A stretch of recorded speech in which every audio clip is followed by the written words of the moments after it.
The League of Women Voters, as most of you and hopefully all of you know, is a nonpartisan organization. We do not endorse candidates nor political parties. What we do is we study issues and we inform ourselves as well as others. We're going to begin tonight with Pat Drago, who is a member of our League Speakers Bureau. Pat has a rather lengthy bio because she has done so much. She actually was born here in Daytona Beach, so I figure that gives her a one-up on a lot of us. She was a real estate broker salesman in Daytona Beach for 11 years.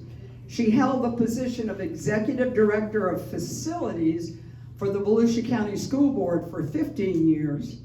She supervised a staff of 335 and oversaw construction of over $700 million in school renovations and new school construction. She retired in 2009 after 22 years with Volusia County Schools. She has been a member of the League since 1980, so if we ever want to know any history, we go to Pat because she knows it all. Pat is going to begin tonight with a very short Cliff's Notes, for those of you old enough to know Cliff's Notes, explanation of the 3 proposed constitutional amendments and the retention of judges that will be on our ballot in November. Please jot down any questions you may have, because we're not going to allow you to ask any questions during the presentation. There will be no questions until the very end. Following Pat will be Mrs. Kris Smith from the Volusia County School Board as well, and I'll introduce her at that time. Pat, take it away. Okay.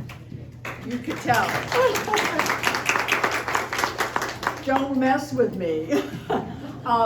This is going to be a brief presentation, and I have been having conversations about amendments. How's my voice? Does this sound right? Okay, good. But I'm going to do this quickly because I know this is an informed audience. But I do want to point out to you what's on the ballot.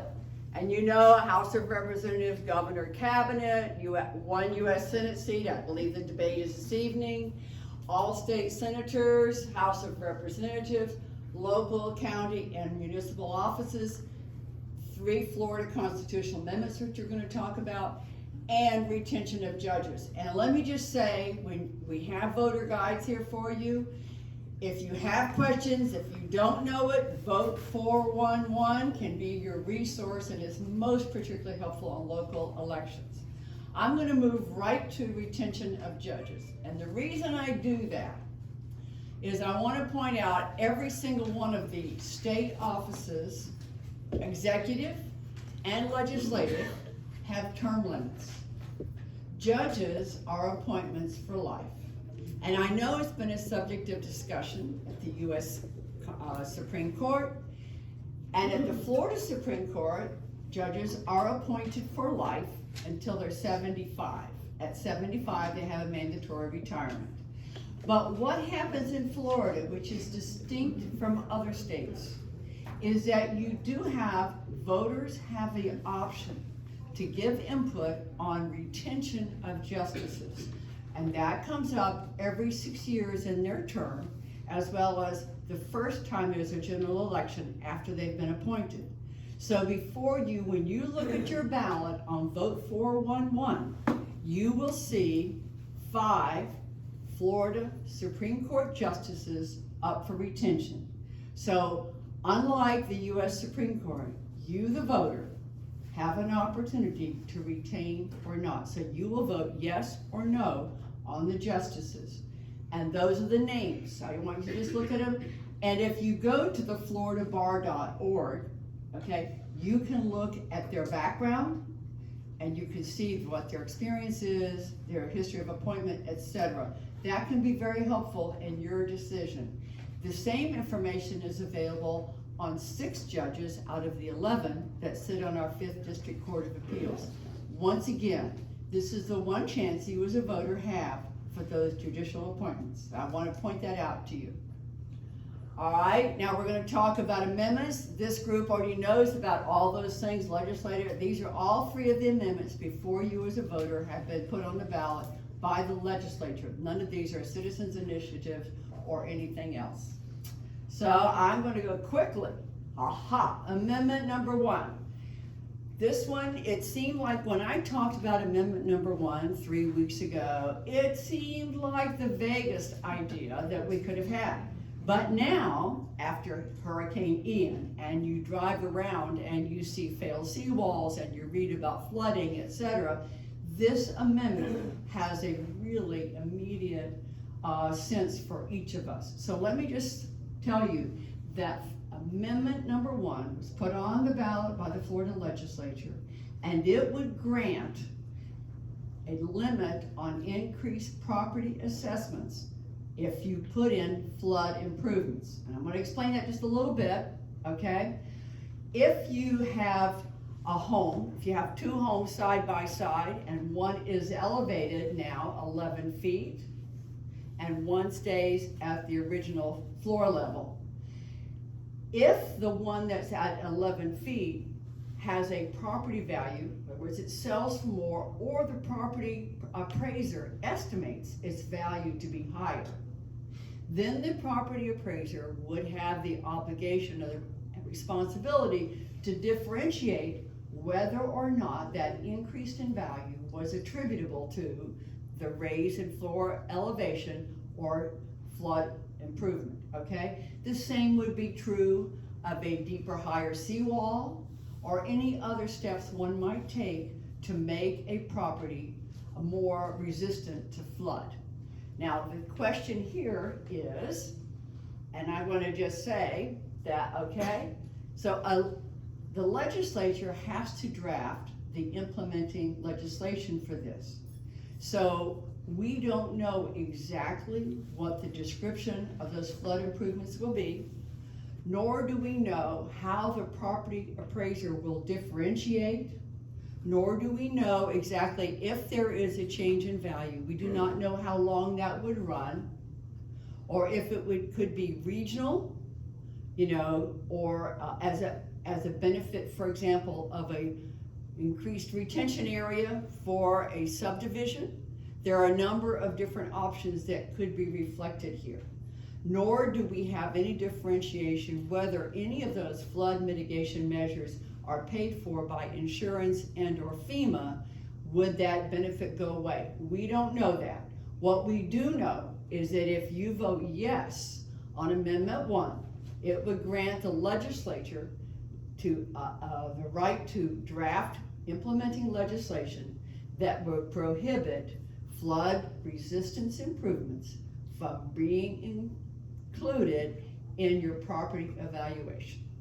So I'm just gonna say, if a house is $400,000 at 11 feet high and $250 at 8 feet high, now the property appraiser is gonna have to say, is it because of the 11 feet? Is it because of the carpet color? Is it because somebody decorated it differently? That is what is yet to be decided.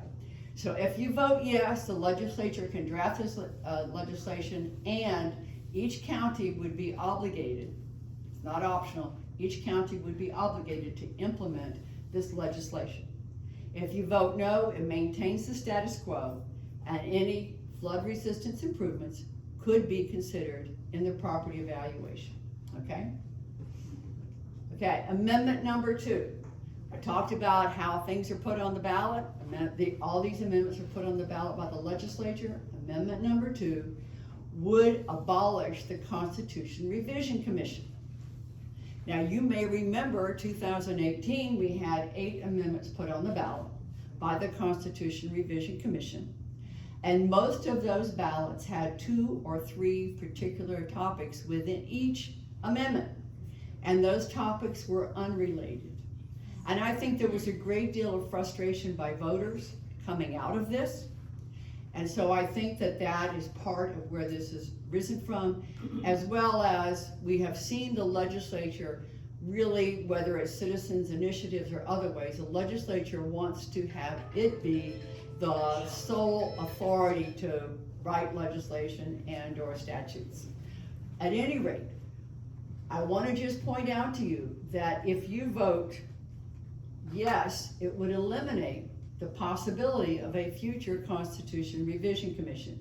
In 1968, when Florida's Constitution, the one we have now, was drafted and created, it provided for every 20 years a Constitution Revision Commission, and in the other 20 years, so every 10 years, then you have a Budget and Taxation Commission. I will tell you that the 2018 Constitution Revision Commission was extremely political in its appointments and in the work that they did and in what they put on the ballot, no question about it. But we, the voter, still had to vote yes at 60% or vote no in order for it to become law. Okay, so you still have to say so. The 1998 Constitution Revision Commission put on the ballot such items as Florida Forever, and a more specific delineation of what public education in Florida is required to deliver. So they did work that was political, but they did not have carry the kind of political connotations that the 2018 did. So that was the nature of the appointments. Keep this in mind. So do you want to eliminate any future Constitution Revision Commissions, or do you want to keep that ability? So a vote yes would eliminate any future Constitution Revision Commissions, and a vote no would keep it as a status quo, and then 20 years, in 2038, you can then speak to appointments and or recommendations and or vote yes or no, okay? And then amendment number 3, and I would like to read the list of job description, but I want you to know amendment number 3 would grant an additional homestead exemption of $50,000 for the property evaluation of any person who meets a specific employment category. And I'm hoping I remember this. I do read it, and I don't have 3 hands. I was complaining. Oh, no, it won't help. I have to hold it. It's just like the dustpan. Okay, you have, okay, classroom teachers, law enforcement officers, correctional officers, firefighters, emergency medical technicians, paramedics, child welfare services professionals, active duty members of the United States Armed Forces, and members of the Florida National Guard. Now let me tell you, when I talked about amendment number 1, I told you that the legislature needed to draft the implementing legislation. Amendment number 2, there's no further action, it just cuts off the CRC. Amendment number 3, the implementing legislation has already been passed in the House and the Senate, okay? So these job descriptions, when it says classroom teacher, guidance counselors, media specialists are not classroom teachers, okay? EMTs, yes, nurses, no, okay? So I want you to understand, and this would be a homestead exemption of $50,000 that is tied to the profession, the job of the occupant. Should the occupant change jobs, the occupant has a duty to notify the property appraiser's office. Okay, you know how you get on January 1, you get your notice, are you still a resident so that you're eligible for your homestead? This same thing would have to happen. This benefit does not then transfer to if you rent. And so I also want to point out to you that the cost of this is not an additional fund that comes to these employees through the state legislature. What in fact it is a deduction from the property revenue at your local government level.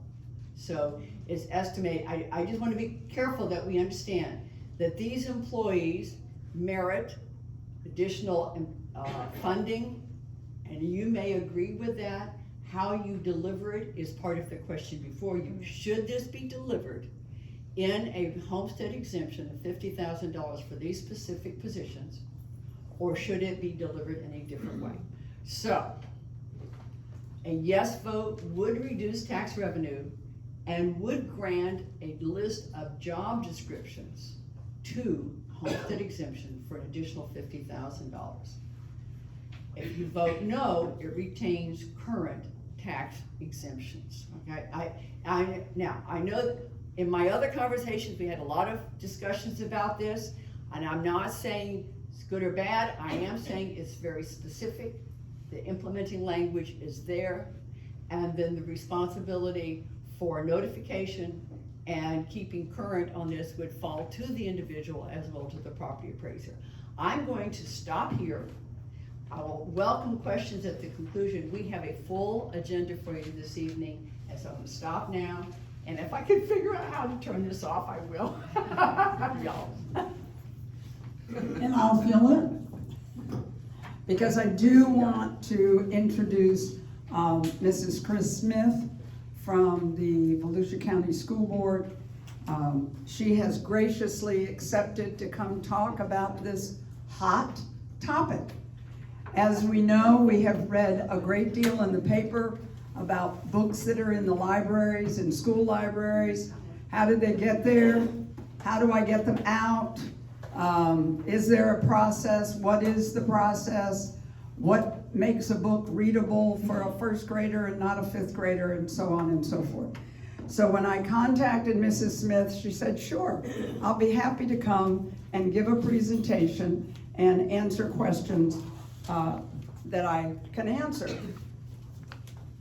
So I would like to introduce her, first of all, because she is a very accomplished young woman, and we are very happy that we could get her for tonight.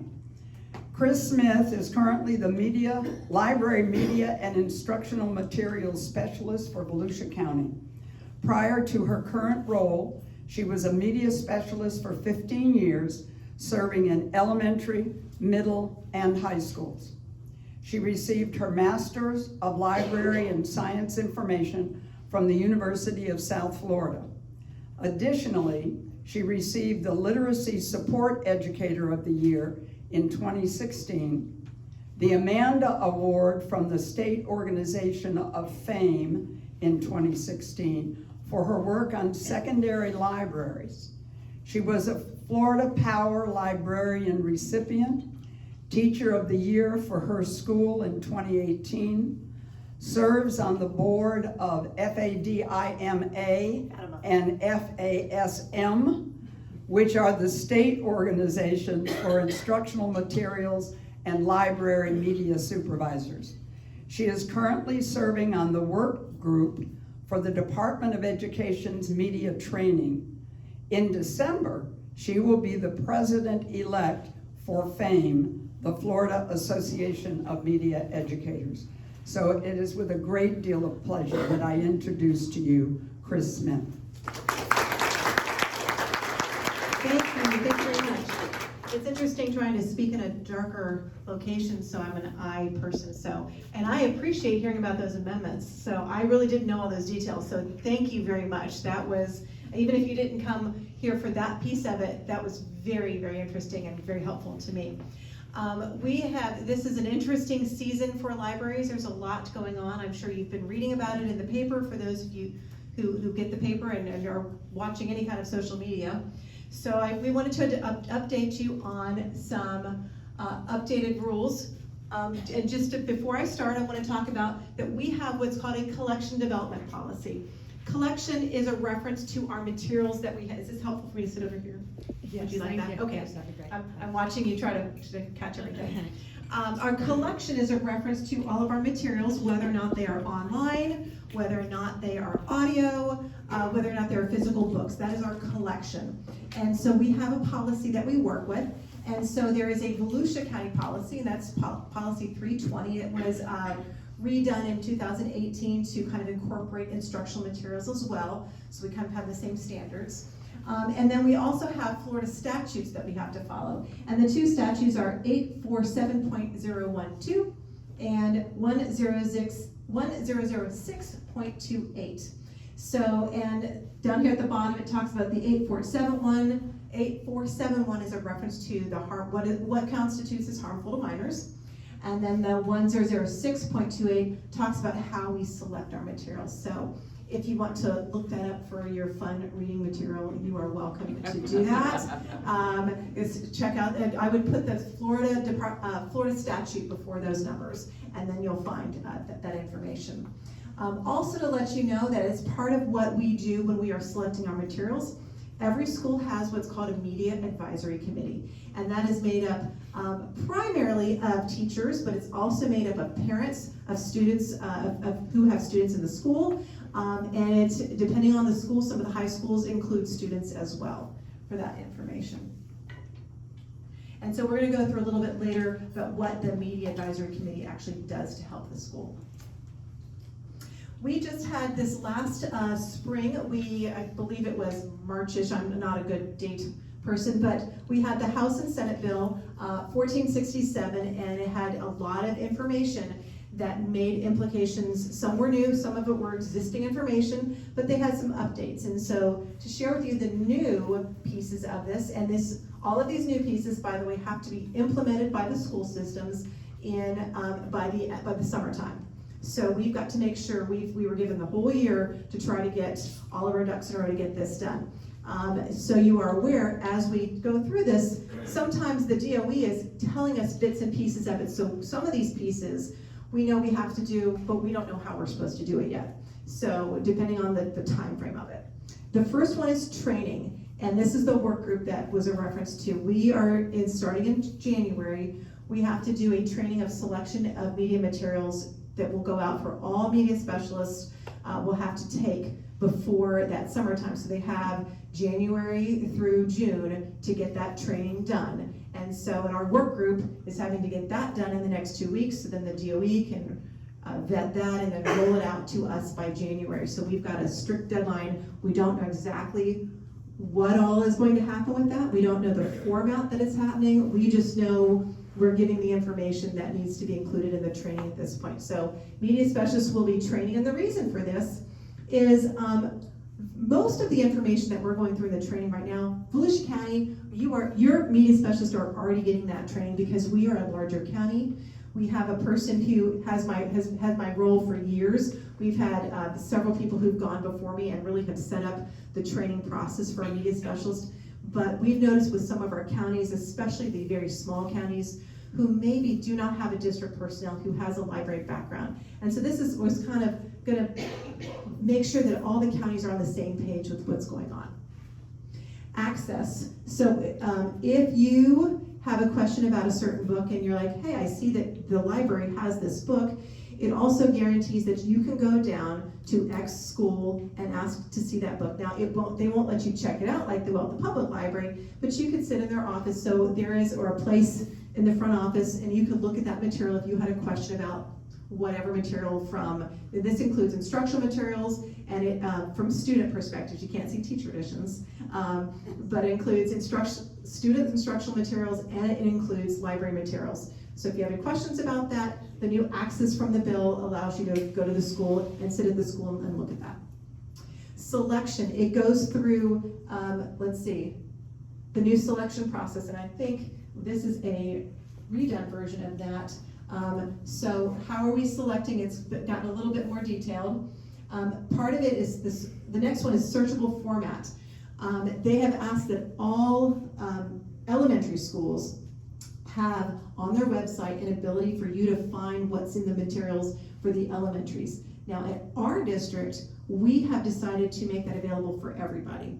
So you can see that regardless if it's elementary, middle school, or high school, you can go onto those school websites and you can find, do you remember who does the card catalog? I know it's not one anymore. Remember the card catalog that you pull out long? Well, now it's online. It's the online catalog, and so that online catalog, I still want to call it a card catalog, is available to all the citizens of Volusia County, and you can go on to whichever school that you want to do, not just elementary. That is up and running now. The challenge process, part of the bill talks about that every county needs to have a challenge process. Again, I'm very grateful to the people who've come before me, and back in 2018, they updated the challenge process. So when this rolled out with the state, our district, we're like, we've got it all ready to go. So we've got our process that we are good with, and that meets all of the state guidelines for that.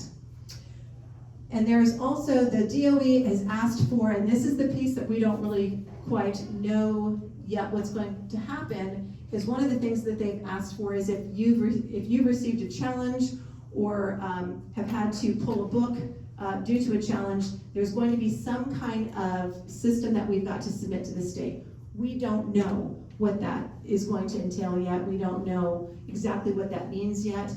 Because of this training that's coming out in January, that is really what the DOE is focused on right now. They want to make sure that training gets done. And then I imagine in January, I'm sorry, I'm out of your way. I imagine in January we'll start hearing more about what this requirement's going to be, because that is for the end of the school year. So we haven't heard about that one yet. Something that's on this bill that has been on the bill for many years, it's just the same language, the same verbiage, was how the regular removal or discontinuance of books. What is that called in the library? Anybody know? Weeding. Oh yeah, it's called weeding, yes. So, but it says that there is a regular removal. We regularly look at our collection to see if there's anything that's not meeting the needs of the community at this point. And that this is another statement, is that the principal is the ultimate person who is seen to be in compliance, that all of these things that we need are from the principal is the ultimate responsibility for what's in their collection. So before I get into all of this, part of the selection process that I think is really important is the state and our county, specifically the state, recognizes the importance of having each collection be very school-based. One school, even if it's serving the same age bracket, one school that's beachside in Ormond could be very different than an elementary school in Deltona, could be very different than an elementary school in New Smyrna. They have their own culture, they have their own population, their demographics, they have their needs. Specifically when you get into high school, you have the academies that the career tech, one group might be doing, Atlantic does a teaching academy, so they work with little kids, whereas Seabreeze has a big culinary program, so you're going to have more. Normally you wouldn't have lots of recipe books, but you may have them at Seabreeze because that is what that school needs for its academy. And so we do look at, every school is different, every school's personality is different, and so when we purchase, people have asked, well, why doesn't just the district purchase for schools? Why don't you, Kris, just make these decisions for the schools? Well, that's because we look at every school very individually, and these are some of the pieces that we're going to look at for the individual choices. So they will develop a list, and it's made up of the curriculum knowledge. Again, like I mentioned, the culinary to teaching academy to whatever the curriculum. We have the new best standards for ELA right now, and so we bought a bunch of new civics books that go along with the Florida best standards. So we look at curriculum. We look at the interest of the students. And again, looking at those individual schools is going to be different from one school to another. What is interesting? I can guarantee you that the New Smyrna and Ormond schools buy a whole lot more surfing books than the schools over in Deltona. So it's just you look at the students and what they're interested in. Also, we look at books that are highly reviewed. And we'll look at that in the next slide about what does it mean to be highly reviewed, because the state is very specific about what they want us to look at when it's looking at the reviews. Then we look at and the number 2 talks about this is state statute. We have to update current information. So the year that the planets changed, media specialists were removing books all over the science section because the planets, we had to remove. And then we have to look are we getting our materials from a reputable, unbiased, and professionally prepared selection? So those are given the strongest selection. And the last piece of our selection process is the School Media Advisory Committee. And we've got a slide for that one in a second. But this is what peer review. So what is peer reviews? Peer reviews are viewed, they are an expert in their field, and they've read the entire material. And so that is kind of what a peer review, and that's true if you're talking about a science journal or if you're talking about media materials. That's just the generic definition of what that is. So when you're looking at what is a peer review book for library media, On the left are some examples. The School Library Journal, the School Library Connection, Teacher Librarian, Knowledge Quest, Book List, Kirkus, Hornbook Magazine. Some are specifically for school libraries, and some will do age brackets, but they're not specifically for school libraries.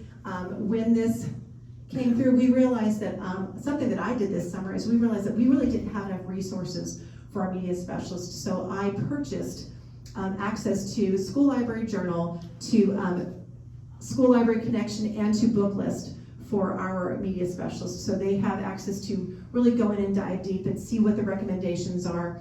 A lot of these peer reviews will do something called recommends or stars. Recommends is it's good to buy. You can certainly get it starred, means it's like, whoa, this is starred. So when you see that something is starred, it meant that it got the upper level recommendation for that. This is an example over here of the School Library Journal. Amari and the Knight Brothers is one of our books that's on the Sunshine State list. If you've got kids or grandkids, you might have been familiar with your children reading that. And this book is actually on the elementary and middle list. And if you look at it, it says that it is recommended, and the recommended grade levels are 3 to 8. And so it will give you an age, our preferred peer reviews give you an age band. That is very helpful for us because you can read this lovely paragraph and sometimes you get done with it and you're still not quite sure what the age bracket is. So it's very helpful. We love it when the reviews say the recommended age brackets. And it does give you exactly who recommended that book. There's usually kind of a synopsis of that book, but this is an example of what a peer review is and what we use to select our books. There's something called crowdsourcing, and this does not mean we don't use it, but it's not given the same weight as a peer review, if that makes sense. So, a lot of times you could use, what are the really popular things in Goodreads? What are the really popular things in Goodreads? And then you go back and you check the reviews on it. Or Common Sense Media is another really popular one. Those are crowdsourced. Crowdsourced are not those academic folks who are experts in their field. They may or may not be looking at the entirety of a book, but there's still value in what they say, but it's not given the same weight of a peer review.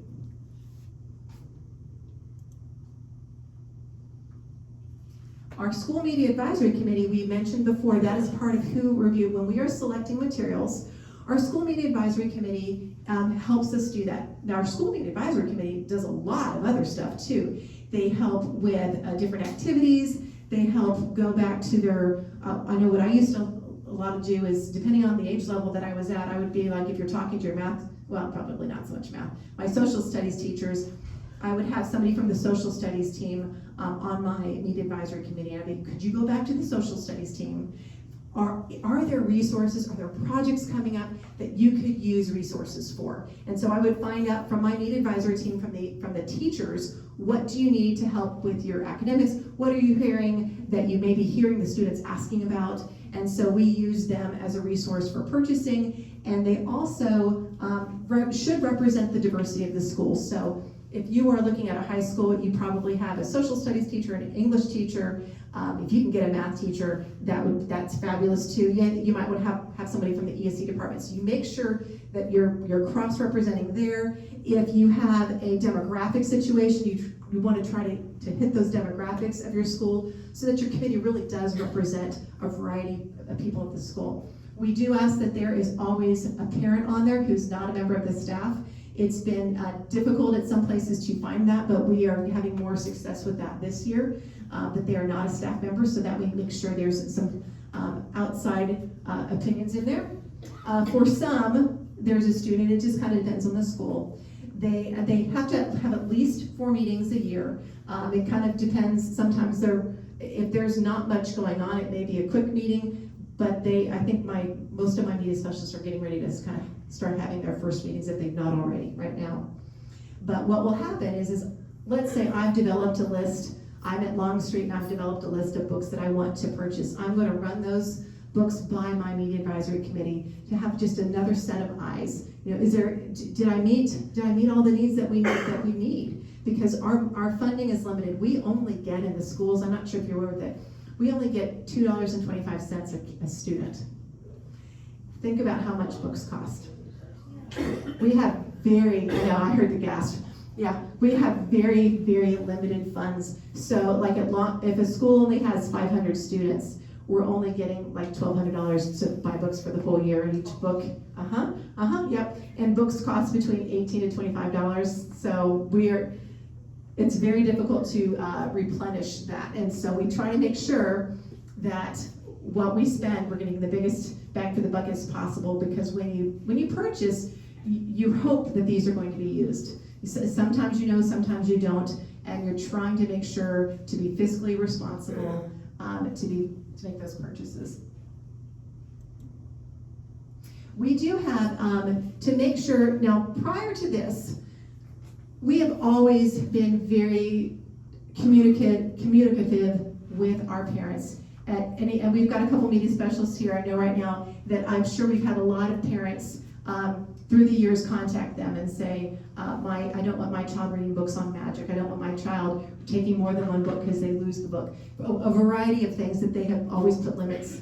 We've got, through our circulation system, we've always been able to put a little note that comes up when a student comes in front of us, and of whatever the parent request was.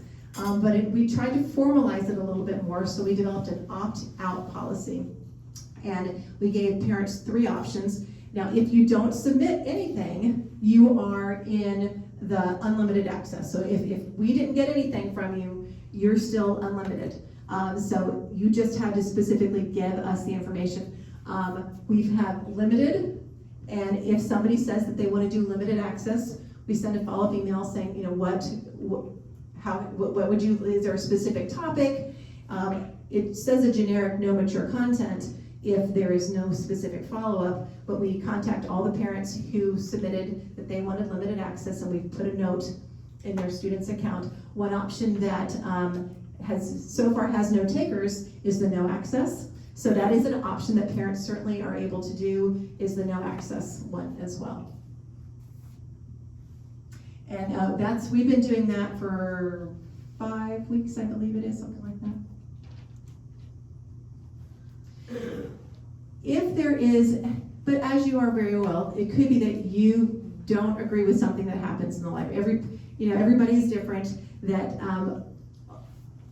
you see something that maybe you have an issue with, that a parent, as a parent, you've come through, your child comes home and you're like, oh, I didn't want my child to have this. So usually what happens is before this process even starts, what usually happens is a conversation happens with the media specialist, either through an email, through a phone call, and they work it out. Sometimes it's very, very specific student driven, that okay, we're gonna put a note on your account. Or sometimes it is I didn't realize I have this book, because when we are ordering books, we do the best that we can. We do the best that we can with the information that we have. But sometimes books are ordered that don't need to be in the library. And so I believe most people just, thank you for bringing this to our attention. And then they get removed if they do agree that that book does not need to be there. However, sometimes the media specialist does feel like that book does need to stay in the library. And at that point, this is the challenge process that happens. So the first thing that happens is just a one-on-one and face meeting where you have a sit-down conversation about that book or material. It doesn't necessarily need to be a book, but it could be a material. So you have a conversation about that. They kind of work through the pros and cons of that item, is what the issues are about that item. And then at that point, either a resolution has been made. We're just going to put a note on your child's, I didn't realize this was about the book. Whatever the conversation is, when that's concluded, if there is no resolution and that I call it a complainant does not happy with the result, they are welcome to fill out the actual paperwork and title in there. They can fill out paperwork they are given paperwork that they can bring back, and that will start the challenge process with the committees. And so that I think was one of the questions that you guys had, that it kind of goes, the official challenge doesn't start until the paperwork is returned by the person who has a problem with whatever that material is. So that's when it's considered starting. And at that point, the committee has 15 working days to work on it. They will come up with their solution. They will let the complainant know. If the complainant disagrees, they can start sending it up the chain. And so that's kind of how that works. And so it's been a long time since we've had to do this, but I'm not sure, we'll see what the future brings to us, but we do have a procedure in place. And one of the reasons why we always started at the school goes back to that conversation we had earlier, how every school is so different, and every school is making their decision for their community. So we want to make sure that we're not making these decisions at the district level. We are allowing the school to make those decisions for their own school.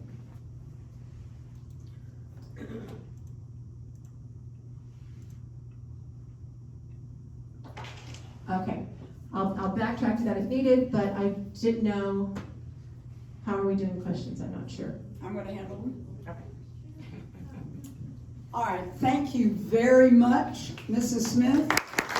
And if somebody can turn the lights on now, that would be helpful. It is hard talking to the dark. If anyone has questions for either Kris or Pat, it would be appropriate to ask them now. I would like you to raise your hand. I'm going to ask you one question. Just one question. Some of you may have multiple questions and follow-up, but ask one question, and then if there are more, if I can get back to you, I will. All right? Yes, ma'am. This is for Kris. When you were talking about the opt-out process, did you say that nobody has opted their students out, or they've done? Nobody has requested no No access. access, but limited perhaps, but nobody has requested no access. We have had a few do limited. Okay, thank you. Judy? Is there any limit to opting out of instructional materials? And I say that because I can see that if you opted out of all the instructional materials in a biology class, you didn't get very much. So is there any limit to the instructional material opt-out? Can I throw that to you, Rachel? This is Rachel Hazel, which is, what's your title? She's the assistant superintendent. Assistant And superintendent. although instructional materials, I buy the instructional materials, so I'm the money person when it comes to that stuff, so. As I say, there's a degree beyond which one wouldn't get credit for a class if one never got any of the instructional So materials. I think the clarification there is instructional materials versus self-selection materials. This is talking about self-selection, so like if you go to the media center and you're interested. Right. Actual instructional materials, we don't opt out of. Okay, Yeah. okay, good. Okay. Because if you're enrolled in the course, that's the course, but I do. Novel studies. That was my There's concern. novel studies, there could be different. This could get really into the weeds when because Well, yes, what Kris said. That's why I live. Yeah, what Kris said was so if a teacher's selecting a novel and uses that as an instructional material, Yeah. so then that could fall under this process. But if you're talking about the textbooks that we adopt, Right, that's what I'm talking about. those are, there is a significant amount of community input that is put into selecting textbooks and a very rigorous process. In fact, we can only adopt off of a state-approved list. Right. We can't adopt outside of that state-approved list. And that's another real distinct difference between a textbook and these materials. There's no state-approved list for books that children read. So, Thank you. All right, other questions? All right, I saw here. Apparently there is a process for a parent to bring a challenge to a book. Is there a process for a member of the public to challenge a book? Good question. Actually, in 2018, when they redid the process, they changed it to community member. So it's everybody, it's whoever would have an issue. It's as long as you're living in Volusia County. You do have to be a resident of Volusia County. Over there? I am curious, in these books that have been banned, obviously it goes back to the list of what is harmful. considered harmful?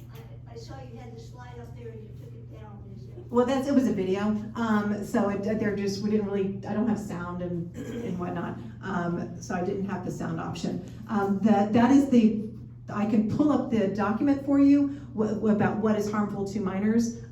So far, it's been, and when you say banned, that's kind of it's an interesting word to use because it's more like that we do not believe that it fits the community's needs for that either school or for the district. But that's the popular phrase at this point. That's the catchphrase going on. Oh, did you need to? All the way in the Oh. back. When you were talking about the media advisory committee members, you said you have teachers and parents, and sometimes at the high school level, you have students, and then you have some issues in some schools where you can't get parents. Have you ever considered asking the community members to help Well, on that? this year, I'm not aware that we've had any issues trying to get parents. It's the media specialist's responsibility to find those, so I wouldn't know. They just turn their list into me. So I don't know the answer to that because I don't find their volunteers for that committee. All right. This has nothing to do with the schools of books. I'm back to addendum 3.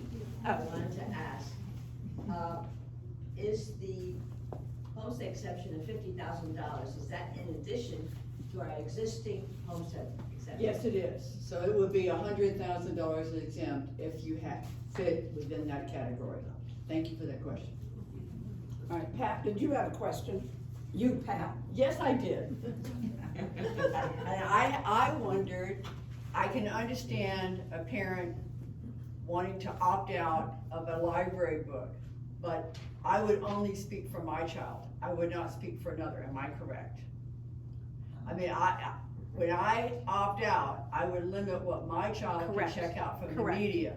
I do not limit what any other child can check out. Correct. That is correct. Did y'all hear her question back there? Okay. Jennifer, did I see your hand up? Yes, I have another question.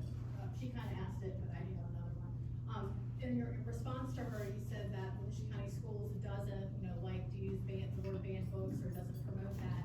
But at the end of September, there were some media centers in Volusia County Schools that promoted Banned Books Week, which came down from the American Library Association. So how did that happen? Does that deal with, do you want to deal with that? A lot of the libraries deal with a phrase called intellectual freedom and there is the American Association, all of a sudden, the American Library Association, sorry, I got it flipped. The American Library Association has a week that they promote called Banned Books Week, and it is the tagline. It's the tagline, but it's to promote intellectual freedom. So I'm not sure. I am not their supervisor.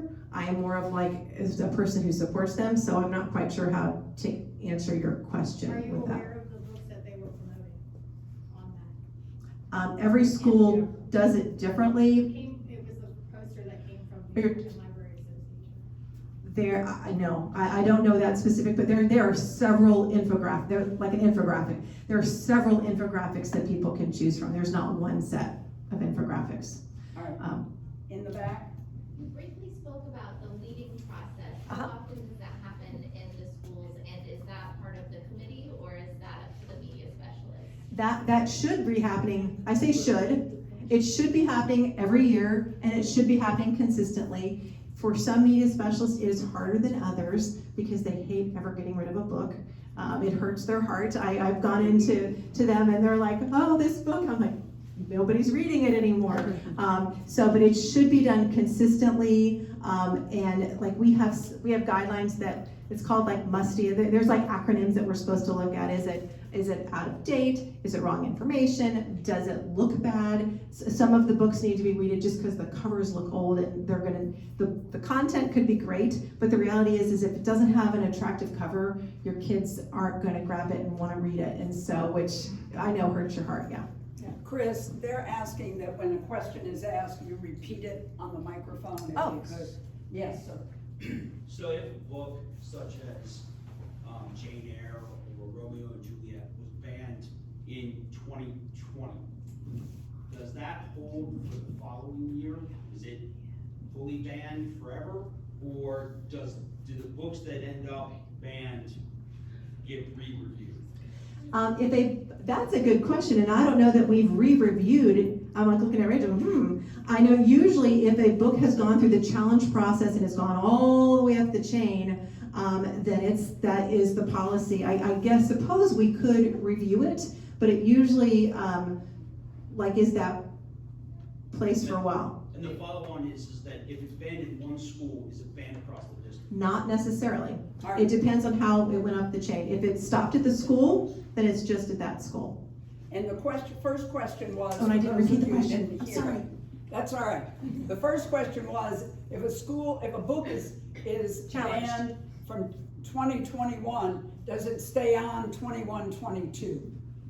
So that was the first question. And then the second one was, if it's banned in one school, is it banned in all schools? And I know it's not challenged is the better word. Okay, right here. So I'm trying to understand this challenge process, and when you say it goes up the line, I'm not sure what those steps are and where it stops.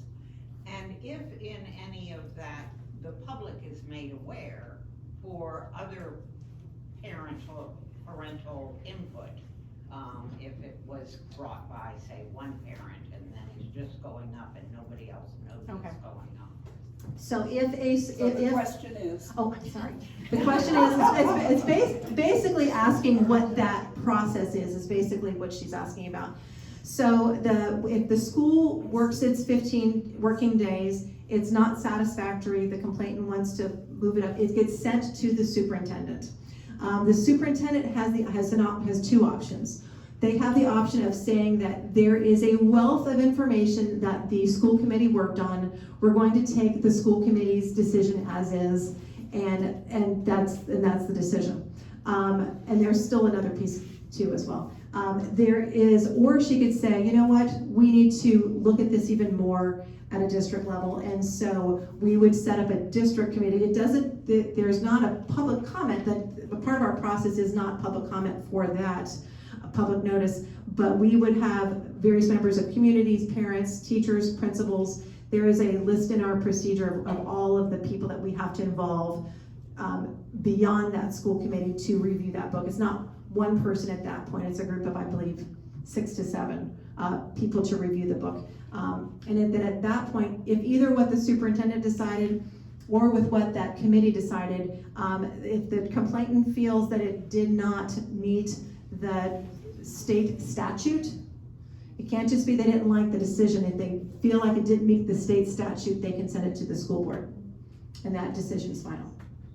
Did that answer that question? Okay. All right, Kim? Yeah, my question is, if there's a book that is explicitly, there's a challenge with it and it goes through, let's say at a high school level, and it is removed from that library, why would it not be removed from every other library in high school, middle, and elementary if it's deemed that inappropriate? And why wouldn't those books come to you and then they're just removed? Well, this goes back to the whole school being very individual. Yeah, So what the complainant would need to do, if the complaint is like, this needs to apply to the district, the complainant would move it up. So it's really up to the complainant's decision, if they're satisfied with what happened at the school, or if they need to move it up or not. Is that?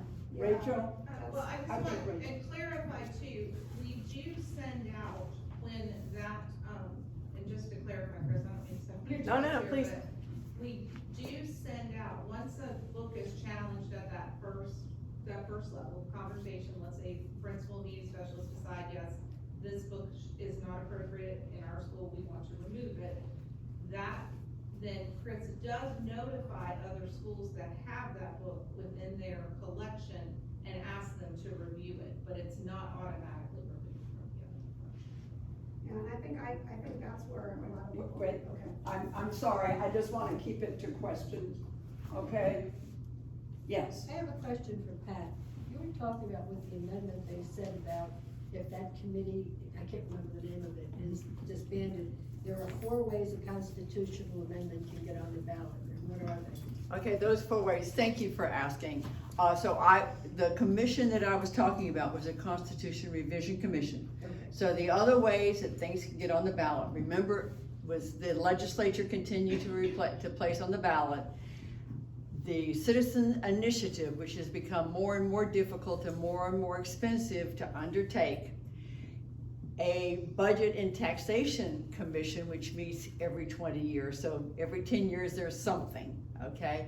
And also, we could have a constitution convention, but typically we would not. But I would say that a citizens initiative, legislature, and or the budget and taxation commission. The Constitution Revision Commission is charged with kind of stepping back, looking at the Constitution as a whole, and in theory, determining, is revision necessary? Is there an alignment with current standards, practices, grammar, pronoun usage, or whatever, or with federal law? Is there some alignment that should be taking place, or a change in our practices? So the Constitution Revision Commission, in the past, looked at that overall structure and then made their amendment recommendations coming from that. They are not reviewed by the Florida Supreme Court, nor do they have to remain with one topic only, which is a restriction that's placed on citizens initiative as well as the legislature. Thank you. Thank you. Thank you very much. Do we have any other questions of anyone who has not asked a question? I'd like to give everybody an opportunity. We can do a couple more. Yes, ma'am. You mentioned about the selection process for the media center, like, that looking at the reviews and things like that. Are there times when the books are not purchased, but they're like donated to the media center, or like with the book fairs? Good question. Yes. Gift them, and then are they reviewed with that same criteria? Okay, I'm gonna repeat the question. So she asked if there were other instances where books were put into the media center that were not purchased. Yes, they are, and they have to go through the same process. So for example, if somebody wants to donate a book that they have, we've had authors in our community that they've written. Obviously, you're not gonna find reviews on a local author, it's very hard. The committee has to look at those books. For the Scholastic Book Fair, what I've recommended to my people for that is you pull the books you're interested in while the book fair is there, lay them out. So tell your committee, come by and see. And at that point, it's really nice because they're tangible, hands-on. So they do go through the exact same process as the others. All right. Yes. Is the same process required of charter schools? Not at all. In fact, not only is it not at all. Question? Oh, I'm sorry. She asked, is this process?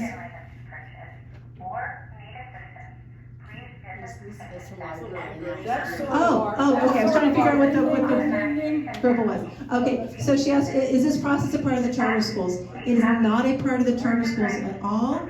And not only that, most charter schools do not even have a library, which is another conversation. And there's a last question, yes. So is a book actually read before it gets put in the library by somebody? It is not actually read because that would physically impossible to do that, but it is kind of looked through. I was doing my hands like you're supposed to realize what I was doing.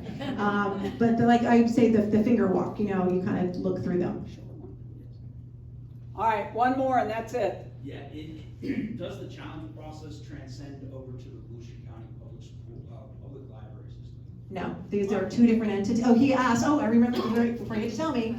Sorry, got excited there. He asked, does the challenge process move over to the public library? And then we are two different entities, and so that was that answer. First of all, let's give our two speakers a big round of applause. And I hope you're giving yourself one as well. Thank you so much for coming out. I think we have a couple of announcements that need to be made. Kathy Egley,